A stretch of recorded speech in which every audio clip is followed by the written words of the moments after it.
उम्मीद है आप सब ठीक होंगे और आपकी स्टडी भी बहुत अच्छे से चल रही होगी। तो आज के दिन की शुरुआत हम इस थॉट के साथ करते हैं कि आप में वो सब कुछ है जो आपको आप बनाती है। अगर आप में मेहनत करने का जज्बा है तो दिन दूर नहीं जब सफलता पे कदम चूमेगी। जैसा कि हमने अभी तक हार्ट से रिलेटेड उसके पार्ट्स और सर्कुलेटरी सिस्टम्स के बारे में पढ़ा। हमने दो तरह के सर्कुलेटरी सिस्टम देखे, पहला सिस्टमैटिक सर्कुलेशन, दूसरा पल्मोनरी सर्कुलेशन। आज हम उसके आगे पढ़ेंगे, यानी कि हम ब्लड वेसल्स के बारे में जानेंगे। ब्लड वेसल्स को हिंदी में रक्त वाहिनियां या रक्त नलिकाएं भी कहते हैं। इसी के थ्रू हमारा परिसंचरण तंत्र काम करता है। ब्लड वेसल्स क्या होता है? ब्लड वेसल्स यानी कि जो ये हमारी नली है, इसके अंदर से जो रक्त विचरण कर रहा है शरीर में, उसी को हम ब्लड वेसल्स कहते हैं। ये जिस नलिका के द्वारा रक्त पूरे शरीर में विचरण करता है उसको हम वेसल्स या रक्त वाहिनी कहते हैं। Blood circulate through blood vessels, यानी ब्लड वेसल्स के द्वारा ही रक्त सर्कुलेट या पूरे शरीर में घूमता है, दौड़ता है, आवागमन होता है। इट मेनली ट्रांसपोर्ट सिस्टम, यह जो ब्लड वेसल्स होता है यह मेनली ट्रांसपोर्टेशन का काम करता है। ये ट्रांसपोर्टेशन कैसे करता है? जो हमारे शरीर में ब्लड को ले जाता है, हमारे शरीर में ट्रांसपोर्टेशन सिस्टम क्या करता है, क्या क्या चीजें ट्रांसपोर्ट करता है, या रेस्पिरेटरी गैसेस, यानी जो हमारी रेस्पिरेटरी गैसेस जो ऑक्सीजन वाला ब्लड होता है उसको कैरी करता है और शरीर के टिश्यूज तक पहुंचाता है। न्यूट्रिएंट्स, जो हमारे ब्लड में न्यूट्रिएंट्स होता है उसको शरीर के अलग अलग पार्ट्स में पहुंचाता है। और एक्सक्रीटरी प्रोडक्ट्स, यानी कि जो वहां पे एक्सक्रीटरी प्रोडक्ट्स होता है टिश्यूज से, उनको वापस कैरी करके लंग्स तक लाता है। Blood circulation through blood vessels, यानी ब्लड वेसल्स के थ्रू ही ब्लड का आवागमन होता है या ट्रांसपोर्टेशन का काम करता है। यह मेनली रेस्पिरेटरी गैसेस न्यूट्रिएंट्स को ब्लड के थ्रू बॉडी के अलग अलग पार्ट्स में पहुंचाता है और वहां से एक्सक्रीटरी प्रोडक्ट्स को वापस लाकर लंग्स तक लाता है, जिससे हमारा ब्लड ट्रांसपोर्टेशन का भी काम करता है। ये हो गया। अब हम उसके आगे पढ़ेंगे और हम आज कब 6 तरीके की वेसल्स के बारे में जानेंगे। 6 तरह की वेसल्स में कौन कौन से आते हैं, आइए हम 6 तरीके की वेसल्स में कौन कौन से जानेंगे। Arteries, veins, capillaries, arterioles, venules और एक वासा वेसोरम। आइए देखते हैं। पहले हम आर्टरी देखेंगे। आर्टरी हमारी बॉडी का जो प्योर ब्लड होता है वो आर्टरीज कैरी करती हैं, या जो हमारी बॉडी का शुद्ध खून होता है वो आर्टरीज के थ्रू ही शरीर के बाकी अंगों तक पहुंचता है। ये जो हमारा अओर्टा है आगे चल के सब डिवाइडेड हो जाता है और या जो इसके आगे चल के आर्टरीज बनाता है। अओर्टा जब आगे चल के आर्टरीज बनाता है तो ये आर्टरी ही शुद्ध खून को बॉडी के अलग अलग पार्ट में लेके जाता है। ठीक, आर्टरी क्या है? हमारी बॉडी का जो शुद्ध खून होता है उसको शरीर के बाकी अंगों तक पहुंचाता है। अब वेन्स देखते हैं।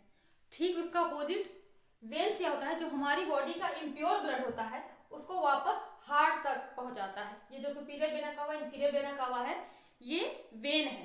तो ये हमारी बॉडी का जो अशुद्ध खून होता है उसको फिर से हार्ट तक पहुंचाता है।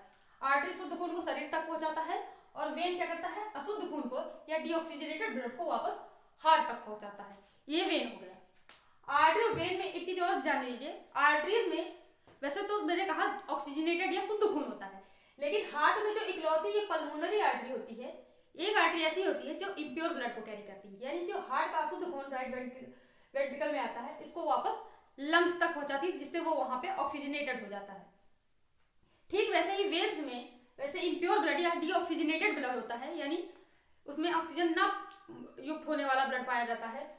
तो ये जो पल्मोनरी वेन है, ये जो हमारी दो इधर हमारी जो पल्मोनरी वेन होती हैं जो नंबर में 4 होती हैं उसमें शुद्ध खून पाया जाता है। वेन्स में इम्प्योर ब्लड पाया जाता है, आर्टरीज में प्योर ब्लड पाया जाता है। लेकिन जो वेन्स होती है, एक वेन ऐसी भी होती है जिसे हम पल्मोनरी वेन कहते हैं, उसमें शुद्ध खून पाया जाता है। पल्मोनरी आर्टरी में इम्प्योर और पल्मोनरी वेन में प्योर, जस्ट अपोजिट। और वैसे नॉर्मली क्या होता है, आर्टरीज में शुद्ध खून होता है और वेन्स में अशुद्ध खून होता है। उसके बाद वेन समझ में आ गए। अब हम देखते हैं कैपिलरीज। कैपिलरीज क्या होती है? आर्टरी और वेन का जहां जंक्शन बनता है, जंक्शन पॉइंट को ही कैपिलरीज कहते हैं।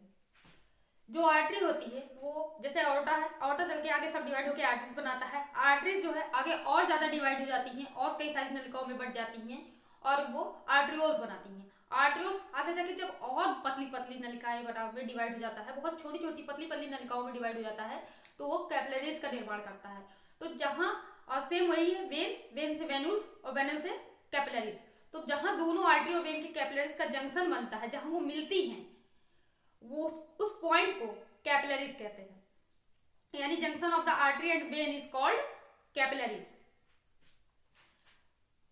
अब हम देखते हैं आर्ट्रियोल्स। आर्ट्रियोल्स जैसे मैंने बताया, ये आर्टरी है, आर्टरी जाके कई पार्ट में डिवाइड हो गई, फिर ये आगे जाके कई पार्ट में डिवाइड हो गए, ये आगे जाके फिर पार्ट में डिवाइड होते हैं।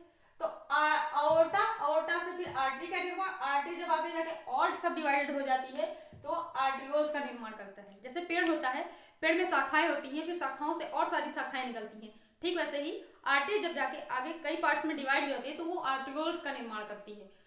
आर्ट्रियोल यानी कि small branches of the arteries is called arterioles. अब हम वेन्यूल्स देखते हैं। सेम वही चीज है कि जब वेन्स जो होती हैं आगे जाके कई पार्ट्स में डिवाइड हो जाती हैं तो वो वेन्यूल्स का निर्माण करती हैं। यानी small branches of the when is called venules. Artery से आर्ट्रियोल्स बनता है और वेन से वेन्यूल्स बनता है। आई होप आप समझ गए होंगे। अब हम जैसे हमने कैपिलरीज बताया दिया, junction of the artery and when. सबसे लास्ट पॉइंट होता है कैपिलरीज। कैपिलरीज ही होती हैं जो टिश्यूज को ब्लड देती हैं और वहां से एक्सक्रीटरी प्रोडक्ट्स को कैरी करती हैं। यानी कि जो आर्टरी और वेन होती है वो डायरेक्ट कभी भी आर्टरी और वेन जो होती हैं वो कभी भी पार्ट्स में डायरेक्टली जाके सप्लाई नहीं करती हैं। ये सिर्फ और सिर्फ कैपिलरीज करती है। कैपिलरीज क्या करती हैं, जो टिश्यूज होती हैं, पार्ट्स ऑर्गन्स के जो टिश्यूज होती हैं वहां तक ब्लड जो कैरी करती हैं वो कैपिलरीज होती हैं। आई होप आपको समझ में आ गया होगा। आर्टरी, वेन, कैपिलरीज, आर्टरी और वेन्यूल्स। एक और है वासा वसोरम। क्या होता है वासा वसोरम? जैसे मैंने बताया आर्टरी और वेन्स होती हैं, ये हमारी आर्टरी हो गई या वेन्स हो गई। तो इन आर्टरीज और वेन्स को जो ब्लड सप्लाई करता है,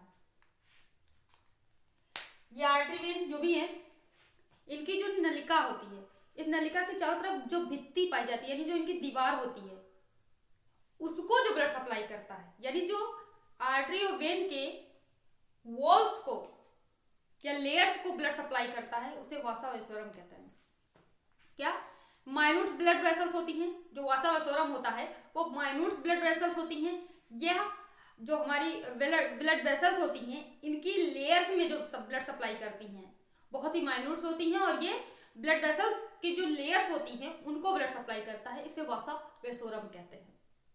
आई होप आपको समझ गया होगा।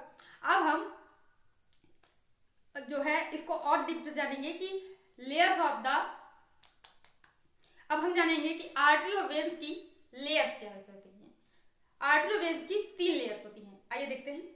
ट्यूनिका एडवांसिया, ब्लड वेसल्स की जो सबसे आउटर लेयर होती है, जो सबसे बाहरी भित्ति, जो सबसे बाहरी दीवार होती है, उसे हम ट्यूनिका एडवांसिया या ट्यूनिका एक्सटर्ना, नाम से पता चल रहा है एक्सटर्ना यानी एक्सटर्नल लेयर। जो सबसे एक्सटर्नल लेयर या सबसे आउटर मोस्ट लेयर होती है वो ट्यूनिका एडवांसिया होती है। ट्यूनिका एडवांसिया जो होती है यह वेन्स में थोड़ी थिक होती है और आर्टरीज में थोड़ी सी थिन होती है। यानी ये वेन्स में थोड़ी सी मोटी होती है और जो इनका मतलब जो वेन्स में इसका डायमीटर होता है वो थोड़ा सा ज्यादा होता है और आर्टरीज में कम होता है। आर्टरीज में कम क्यों होता है? जैसा कि हम जानते हैं कि जो हमारा हार्ट होता है वो जब ब्लड को पंप करता है तो वो ब्लड अओर्टा में जाता है, अओर्टा से फिर वो जाके बॉडी के अलग अलग पार्ट्स में डिवाइड होते हुए ब्लड को पहुंचाता है। हार्ट जब फोर्सफुली ब्लड को पंप करता है तो आर्टरीज में जाने पर आर्टरीज की मसल जो स्ट्रेचेबल होती हैं तो वो ब्लड को आराम से अपने अंदर ले लेती हैं। तो फोर्सफुली जब उसमें ब्लड जाता रहता है तो वो कॉन्ट्रैक्शन रिलैक्सेशन की प्रोसेस में ज़्यादा होती है। इस वजह से उसकी जो मसल्स होती हैं वो स्ट्रेचेबल होती है और स्ट्रेचेबल मसल्स होने की वजह से वो थोड़ी सी थिन होती है, यानी कि बहुत थोड़ी पतली होती हैं वेन्स के मुकाबले में, क्योंकि वेन्स में ऐसा नहीं होता है। इस वजह से आर्टरीज की जो आउटर मोस्ट लेयर होती है थोड़ी सी थिन होती है। ये ट्यूनिका एडवांसिया होता है ये प्रोटेक्शन का भी कार्य करता है, क्योंकि आउटर लेयर है तो ये जो ये वॉल होती है सबसे आउटर, ये प्रोटेक्शन का काम करती है, इसको बाहरी आघात से बचाने का काम करती है। ठीक, अब हम देखते हैं ट्यून का मीडिया। जो middle layer of the heart, middle layer of the when या आर्टरी होती है उसे ट्यून का मीडिया कहती है। यानी कि जो ब्लड वेसल्स होती हैं उसकी जो बीच वाली लेयर होती है उसे ट्यून का मीडिया कहते हैं। यह थोड़ी सी मोटी होती है, थोड़ी सी मोटी होती है आर्टरीज में, आर्टरीज में थोड़ी मोटी होती है और वेन्स में थोड़ी पतली होती है। जैसा कि मैंने बताया था, इसमें क्या होता है, इसमें आर्टरीज में पतला होता है और वेन्स में मोटा होता है, लेकिन जो ट्यून का मीडिया होता है इसमें इसका उल्टा होता है। आर्टरीज में थोड़ी सी मोटी होती है और वेन में थोड़ी पतली होती है। अब हम देखते हैं ट्यून का इंटाइमा। ट्यून का इंटाइमा क्या होता है, सबसे इनर लेयर होती है, सेरस लेयर ऑफ दी वॉल होती है, सेरस लेयर ऑफ दी वेसल्स, यानी वेसल्स की सबसे इनर मोस्ट लेयर जो होती है, सबसे इंटरनल लेयर जो होती है उसे ट्यून का इंटाइमा कहते हैं। क्या स्क्यूमस एपिथेलियम टिश्यूज से बनी हुई होती है, इसलिए इसको एंडोथेलियम लेयर भी कहते हैं, या स्क्यूमस एपिथेलियम से बनी होती है इसलिए इसको एंडोथेलियम लेयर भी कहते हैं। तो हमने जाना कि ब्लड वेसल्स की कितनी लेयर्स होती हैं, 3। कौन कौन सी, ट्यून का मीडिया, ट्यून का एंटाइमा और ट्यून का एक्सटर्ना, ट्यून का एडवेंसिया, ट्यून का मीडिया और ट्यून का एंटाइमा। ब्लड वेसल्स की 3 लेयर्स होती हैं। आई होप आपको समझ में आ गया होगा। अब हम इसके बारे में और आगे बढ़ते हैं और जानते हैं कि आर्टरी और वेन में क्या डिफरेंस होता है। डिफरेंस देखेंगे, मैंने थोड़ा शॉर्ट फॉर्म में लिखा है लेकिन एक्सप्लेन मैं अच्छे से कर दूंगी जिससे आपको समझ में आ जाए। आर्टरी, वेन, अब हम डिफरेंस देखते हैं। जैसे कि आर्टरी में ऑक्सीजनेटेड ब्लड होता है, यानी कि ऑक्सीजन युक्त ब्लड आर्टरीज में पाया जाता है। ठीक वैसा ही वेन्स में डीऑक्सीजनेटेड ब्लड पाया जाता है। और हाँ, आर्टरी और वेन में एक चीज जान लीजिए, हार्ट में एक आर्टरी और वेन ऐसी भी होती है जिसमें उल्टा होता है, यानी कि आर्टरीज में अगर प्योर ब्लड या ऑक्सीजनेटेड ब्लड पाया जाता है तो पल्मोनरी आर्टरी जो हार्ट की होती है उसमें इम्प्योर ब्लड पाया जाता है या डीऑक्सीजनेटेड ब्लड पाया जाता है। और वैसे वेन्स में डीऑक्सीजनेटेड या इम्प्योर ब्लड होता है, लेकिन हार्ट की जो 4 पल्मोनरी वेन्स होती हैं उसमें प्योर ब्लड पाया जाता है, क्योंकि लंग्स के कैरी करके 4 पल्मोनरी वेन्स के थ्रू ही ब्लड लेफ्ट एट्रियम में आता है। उसके बाद blood carry away from the heart. जो आर्टरीज होती हैं, ये हमने देखा, जो आर्टरीज होती हैं वो बॉडी की ओर ब्लड को लेके जाती हैं, यानी हार्ट से ब्लड को निकाल के बॉडी की ओर लेके जाती हैं। तो ये carry away from the heart, heart से दूर लेके ब्लड को जाती हैं। और वेन्स क्या होती है, टुवर्ड्स द हार्ट, यानी हार्ट की ओर लेके जाती हैं। हार्ट से ब्लड दूर कौन लेके जा रहा है, आर्टरी, लेकिन जो हार्ट तक बॉडी से हार्ट की ओर ब्लड को लेके जाता है वो वेन। आर्टरी दूर लेके जा रही है और वेन पास लेके आ रही है। ल्यूमेन स्मॉल होता है। ल्यूमेन क्या होता है, जो हमारी आर्टरी और वेन होती है इसके बीच का जो ये डायमीटर होता है इसको हम ल्यूमेन कहते हैं, यानी जो ये हमारे आर्टरी और वेन है इसके बीच का जो ये स्पेस होता है उसे हम ल्यूमेन कहते हैं, या डायमीटर होता है उसको हम ल्यूमेन कहते हैं। ल्यूमेन स्मॉल होता है। आर्टरी जो होता है वो थोड़ी पतली होती है, आर्टरीज जो होती हैं वो वेन्स के मुकाबले थोड़ी सी पतली होती हैं, इस वजह से उनका ल्यूमेन भी स्मॉल होता है। इसका ल्यूमेन लार्ज होता है। क्यों, क्योंकि मैंने जो बताया आर्टरीज के मुकाबले में वेन्स थोड़ी मोटी होती हैं, इस वजह से इनका ल्यूमेन भी ज्यादा होता है। वॉल्स थिक होती हैं। आर्टरीज की वॉल थिक होती हैं, यानी कि जो आर्टरीज होती हैं उनकी वॉल थोड़ी सी वेन्स के मुकाबले में थिक यानी मोटी होती है, इनकी वॉल्स थिन होती हैं। आर्टरीज के मुकाबले में जो वेन्स होती हैं इनकी वॉल्स जो है थोड़ी सी थिन होती है, यानी कि पतली होती है, क्योंकि इनका डायमीटर कम ज्यादा होता है उसके हिसाब से। कम डायमीटर मोटी लेयर, ज्यादा डायमीटर पतली लेयर। आर्टरीज में मोर प्रेशर होता है, जैसा कि हम जानते हैं कि हार्ट जब पूरी फोर्सफुली ब्लड को पंप करता है तो आयोर्टा उसको कैरी करता है, स्ट्रेचेबल मसल्स होने की वजह से उसको प्रेशर वो मतलब सह जाता है। लेकिन वेन्स में ऐसा नहीं होता क्योंकि उस पर ज्यादा प्रेशर नहीं होता, क्योंकि जब कैपिलरीज से ब्लड वापस हार्ट की ओर आ रही होती है तो उनका फ्लो उतना प्रेशर ज्यादा नहीं रहता है। हार्ट डायरेक्टली जब ब्लड को पंप करता है तो इस पर प्रेशर ज़्यादा होता है, इसलिए आर्टरीज में प्रेशर ज़्यादा होता है और वेन्स में प्रेशर थोड़ा कम होता है, क्योंकि जब ब्लड फोर्सफुली पंप करता है तो आयोर्टा ही सहता है। इस वजह से मोर प्रेशर आर्टरीज में और लेस प्रेशर वेन्स में। ये था आर्टरी और वेन्स के बीच का डिफरेंस। आई होप आपको समझ में आया होगा। अब इसमें आपको जो भी डाउट है आप हमसे पूछ सकते हैं कमेंट करके। अगर आपको मेरी वीडियोस अच्छी लगती हैं तो आप मेरे चैनल को सब्सक्राइब करिए, मेरे वीडियोस को लाइक करिए और कमेंट करके मुझे फीडबैक जरूर दीजिएगा। Thank you for watching.